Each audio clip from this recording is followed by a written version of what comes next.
No Alerj Debate de hoje vamos falar da agência Redes para a Juventude, um programa que incentiva os jovens de comunidades do Rio a criarem seus próprios projetos culturais. Hoje são 313 criadores que recebem uma bolsa para poderem se dedicar à agência.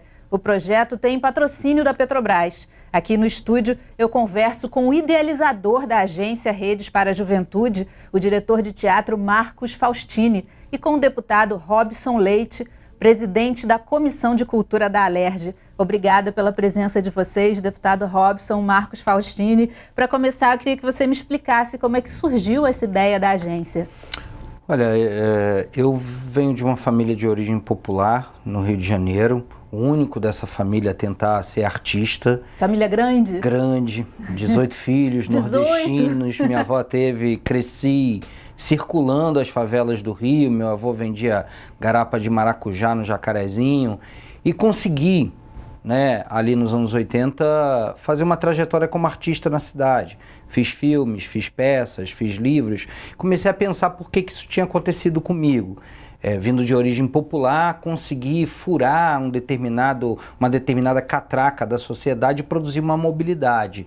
E cheguei à conclusão que o jovem de origem popular, ele é um jovem potente, criador, assim como eu me sentia potente criador, ele só não tem rede e repertório na cidade. E que era possível inventar uma metodologia a partir do desejo desse jovem que ele pudesse desenvolver suas ideias. Então eu construí essa metodologia e a gente está trabalhando nisso já há alguns anos com alguns resultados importantes de criar protagonismo para esse jovem de origem popular dentro da cidade. Fala um pouquinho dessa metodologia, explica pra gente. A gente entrevista 1.200 jovens por vez, por ciclo, batendo de porta em porta, um pouco a minha herança aí da teologia da libertação, de um trabalho de casa. O ciclo dura quanto tempo? 8 meses. E cada um chega com uma ideia, qualquer ideia. Ideia de moda, ideia de música, e a gente seleciona 300 jovens e eles entram para uma rede com 50 universitários, com artistas, para poder desenvolver essas ideias. Ganham bolsa, participam de estúdios de criação, conhecem pessoas na cidade, encontros, todos ganham diploma da UFRJ, são jovens de 15 a 29 anos e desenvolvem essas ideias e depois eles vão defender essas ideias numa banca. Uma banca que a gente convida Petrobras, Itaú, Unicef, pessoas que já desenvolvem, governos, desenvolvem trabalhos com juventude e cultura. As 30 melhores ideias ganham R$10 mil cada uma para ser colocada em prática e apoio técnico.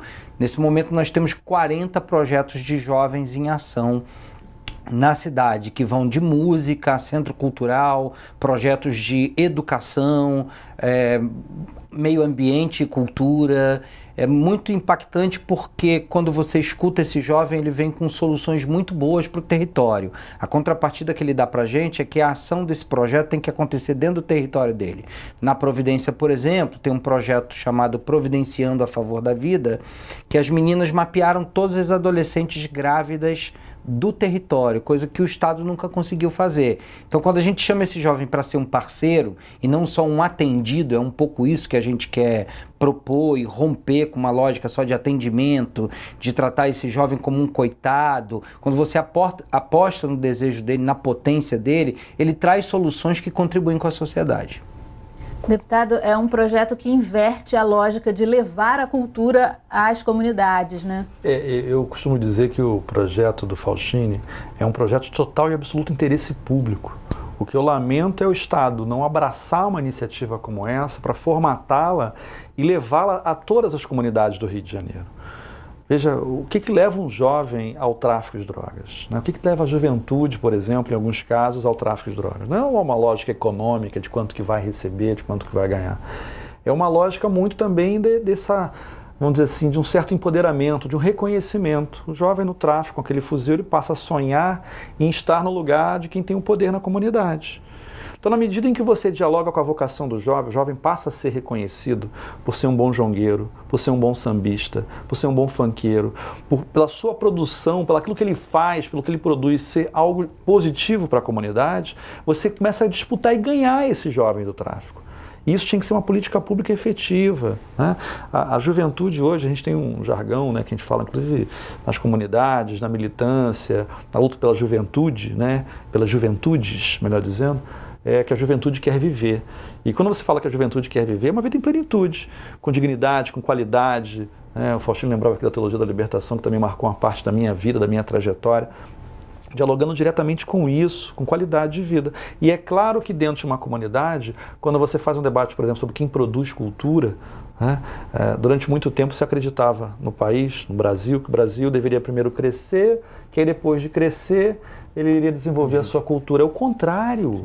Você cresce porque você desenvolve cultura. Isso tem tese acadêmica. E Narcís Sachs fala sobre isso, como fala sobre desenvolvimento sustentável.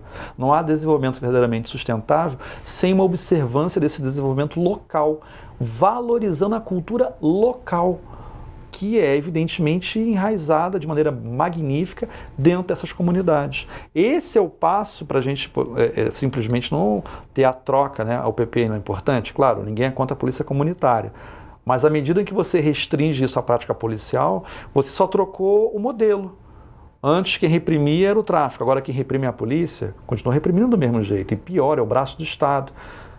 Você tem, eu cheguei a comentar aqui, né, uma das manifestações mais bonitas que eu vi acontecer foi da comunidade da Rocinha, durante, né, as belas manifestações de julho, quando elas foram falar para o governo do Estado, para o governador do Estado, que não queriam teleférico, queriam saneamento, infraestrutura na Rocinha. Veja, a tuberculose na Rocinha ainda. Por quê? Porque o projeto de moradia na Rocinha é um projeto excludente, é um projeto onde as pessoas são amontoadas, não há um planejamento urbano, não há um planejamento daquela comunidade, em termos de vida, de qualidade de vida. E isso dialoga com um projeto como esse, porque o jovem que passa por um projeto desse sai com uma consciência, resgatando um pouco do Paulo Freire, né? Augusto Boal, resgatando o quê? A minha ação também como uma ação política libertadora. Eu passo a ter consciência do que eu estou fazendo, do local onde eu vivo, da minha vida como um protagonista da ação política, sim, de debater e discutir o que é melhor para a minha comunidade. Eu costumo dizer que as manifestações são fruto, sim, de algumas melhoras que o país teve, porque, de certa forma, você conseguiu dar consciência a essa juventude, que quer mais, e é correto, isso é justo, e acho que é papel nosso ouvir essa turma, claro. Você dá voz a quem está diretamente dentro daquele ambiente, vivendo as dificuldades e a vida. Eu queria que você falasse um pouquinho, os projetos, eles são todos culturais, porque você falou, por exemplo, das meninas grávidas, não é diretamente ligado à cultura. Os projetos, o que a gente encoraja é que os projetos eles tenham ação social, mas com metodologias culturais, porque a cultura é o campo da experimentação, é o campo de você ampliar as suas capacidades de expressão, e isso é importante para a juventude. E esses jovens dentro do território atendem outros jovens e também idosos. Por exemplo, dentro da Cidade de Deus, tem 2 projetos que trabalham com idosos, diversão para idosos. Então, esse jovem da favela, que a gente cresceu ouvindo que era um criminoso, que era um cara perigoso, ou que era um coitado carente, ele tem ideias que olham não só para ele, como para pessoas dentro do território. Quer dizer, como eu cresci em comunidade, a minha visão sobre esse jovem sempre foi outra. Eu gosto de pensar também, o mototáxi é a maior solução de mobilidade urbana dessa cidade. Ele resolveu um problema de mobilidade urbana que ninguém resolvia. E quem inventou o mototáxi foi o jovem de favela. Ele deveria ganhar todos os prêmios de mobilidade urbana e a gente não reconhece. A disputa da agência é uma disputa de acabar com esse imaginário de que o jovem da favela é um cara que não presta. Ele é criador, ele é potente, ele é um parceiro, ele não tem que ser atendido, ele tem que ser potencializado naquilo que ele tem, como a gente faz com o jovem de classe média. Muito importante que na juventude, eu tenho plena certeza que o que aconteceu comigo para minha mobilidade é que na minha juventude, mesmo sendo de origem popular, eu tive a possibilidade, por alguma razão extraordinária, de experimentar, de me envolver com classes sociais diferentes, de estar em campos, de conhecer redes diferentes da cidade, pessoas diferentes. Esse jovem da favela, a gente precisa aumentar a rede dele, né? Agora na Rocinha, deputado Robson estava falando da Rocinha, tem um projeto que eu acho interessante do jovem Michel, que ele criou um jornal que ele edita 5.000 exemplares e entrega de porta em porta, um jornal sobre a comunidade nordestina, discutindo os problemas da comunidade, dialogando, um jovem de 16 anos. Já no terceiro número, no Borel, nós temos uma revista chamada Sou Dessas, que as meninas do Borel identificaram que não tinha nenhuma revista para adolescentes negras. Então é uma capricho da favela, que fala de comportamento.